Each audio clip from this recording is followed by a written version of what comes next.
Good evening, I'm Camelia and this is KiniNews. Fahmi has hit back at Wan Saiful over his criticism that Malaysia is worse than Israel on the World Press Freedom Index.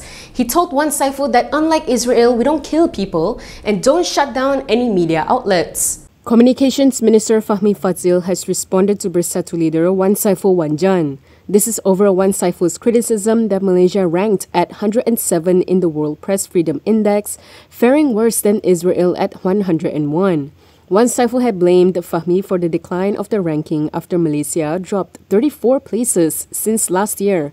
In response, Fahmi said unlike Israel, Malaysia doesn't kill people like what is happening in Gaza.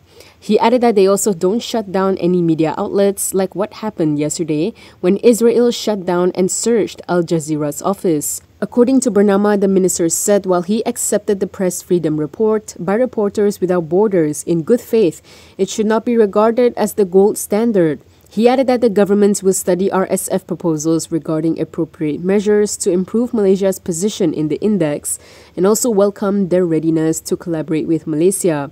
Fahmi also explained that the World Press Freedom Index issue concerned not only the Communications Ministry but also laws under several other ministries. For example, he said on issues related to the LGBTQ+ community, we know Malaysia's stance on this and the suitability of some matters within the ASEAN mold or Eastern customs. On Saturday, Fahmi said Malaysia's ranking, though not satisfactory, was still better than the previous administrations. Malaysia ranked 145 in 2018, 123 in 2019, 119 in 2021, 113 in 2022 and 73 last year. A man has been arrested in the case involving an acid attack against footballer Faisal Halim. Police applied for a remand order against the suspect today. Police have arrested a man in his 20s over yesterday's acid attack against national football player Faisal Halim. Selangor Police Chief Hussein Omar Khan said they are set to acquire a remand order against the suspect today. He told Malaysia Kini that police have recorded statements from 3 individuals so far, including the victim. Investigators are expected to interview several more witnesses to facilitate a probe into the incident, which occurred at a shopping mall in Damansara, Selangor yesterday. Following the incident, Faisal, who is also a Selangor FC winger, was rushed to a private hospital where he received treatment for injuries sustained from the acid attack. Police have yet to respond to a query on whether they have established a motive for the attack. Earlier, the Sultan of Selangor, Sultan Sharafuddin Idris Shah, had demanded that the police immediately investigate the attack. Sultan Sharafuddin, as Selangor FC patron, and Raja Muda Selangor Tengku Amir Shah, as Selangor FC president, condemned the attack, calling it immoral. In a post on the Selangor Royal Office Facebook page, both wanted the police to investigate the attack thoroughly, ascertain the motive, and apprehend the assailant as soon as possible. His Royal Highness also prayed for Faisal's speedy recovery and eventual return to Selangor FC as an active player. The Court of Appeal has released the full written grounds of judgment for Muhyiddin's charges linked to the Jana Wibawa program. The Court of Appeal has ruled that former Prime Minister Muhyiddin Yassin was not misled by the 4 abuse of power charges linked to the Jana Wibawa program. In a full written grounds of judgment released on Friday last week, the 3-person appellate bench, chaired by Hadaria Said Ali, said that the particulars in the 4 charges were enough to notify the Pagoh MP on what precisely he was being charged on. On February 28, during open court proceedings, Hadaria ruled that the 4 charges were clear and unambiguous, with the Kuala Lumpur High Court having erred in granting a discharge amounting to an acquittal to Muhyiddin over the 4 charges. In the written grounds dated April 16th, Hadaria said in their opinion, the particulars in each of the 4 charges were sufficient to give notice to Muhyiddin on the matter with which he was charged. He added that Muhyiddin was not misled in any manner whatsoever, merely because of the lack of particulars. As such, he said there was no necessity on the prosecution to set out the manner or give further particulars as to how the alleged offence was committed.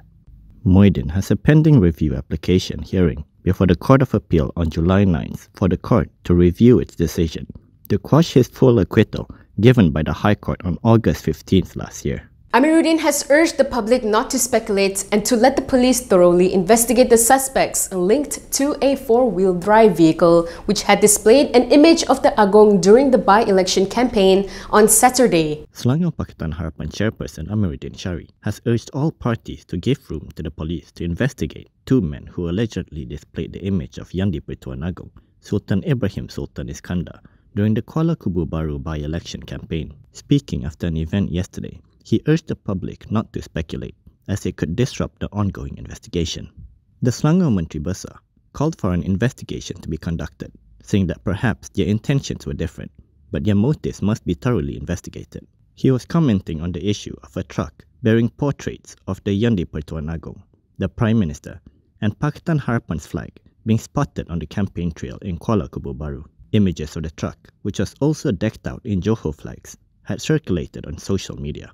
Pakatan National had cried foul over the matter, describing it as a dirty campaign tactic. In a post on Facebook, past information chief Ahmad Fadli Shari had said that it was unbecoming to drag the royalty into an election campaign. He added that he was sure that the Istana Negara and Prime Minister's office are also unaware of this activity. Meanwhile, a Harapan media representative had reportedly denounced the truck as an act of sabotage. Police have issued a statement saying it had arrested two men in their 60s and have seized the truck. However, they did not state whether the duo had any political affiliations. Anwar has announced that the government is looking to introduce a mechanism to exclude problematic civil servants from receiving pay hikes. Civil servants who are lazy and problematic will be excluded from getting automatic salary hikes. This is according to Prime Minister Anwar Ibrahim. Speaking at a government event in Penang yesterday, he said he regarded the current remuneration system as unfair to civil service members who are dedicated to their jobs, because even the lazy could enjoy an annual salary increase. Thus, Anwar announced the government will introduce a mechanism to deny problematic officers from getting such benefits in the future. Sekarang ini umpamanya dia ikut tahun, kadang-kadang orang itu lembab bekerja, dia tak hadir kadang-kadang dan ada masalah disiplin, tetapi terus dinaikkan gaji secara automatik. Jadi kita nak peringatkan bahawa ia tidak automatik, mungkin automatik bagi 95%, tetapi 4-5% yang rasa lembab itu dan ada masalah, kita akan perkenalkan kaedah supaya mereka dinafikan. Tidak adil. Orang bekerja betul-betul lumus, dia dapat kenaikan. Orang yang malas dan lembab pun dapat kenaikan secara automatik. Jadi harus diberikan pertimbangan itu. According to the Prime Minister, while the government has agreed to give the highest pay rise in history to civil servants, it has to come with increased efficiency. Last week, Anwar announced that civil servants will get a salary hike of more than 13% starting December this year. PAS has stated that Indian voters have a special role in the Kuala Kubu Baharu by-election on May 11th. The party's Hulu Selangor division chairperson also claimed that the current momentum shows they are inclined to choose PN. Hulu Selangor PAS chairperson Hasnizan Harun believes the support of Indian voters could be decisive in the Kuala Kubu Baru by-election. On May 11th, he said PN found that the Malays will vote if there is a Malay candidate, and the Chinese will support the Chinese candidate. However, he said Indian voters are special. He said that means that since Pakatan Harapan is fielding a Chinese candidate against PN's Malay candidate, then Indian voters become important. He said PN targeted that 40% of Indian voters will support their candidate Khairul Azhari Sao, and claimed that the current momentum shows they are inclined to choose PN.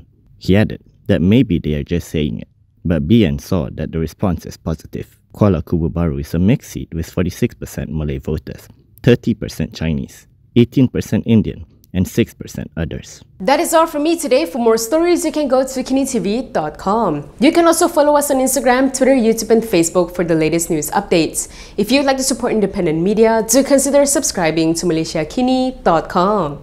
I'm Camelia. Thanks for watching.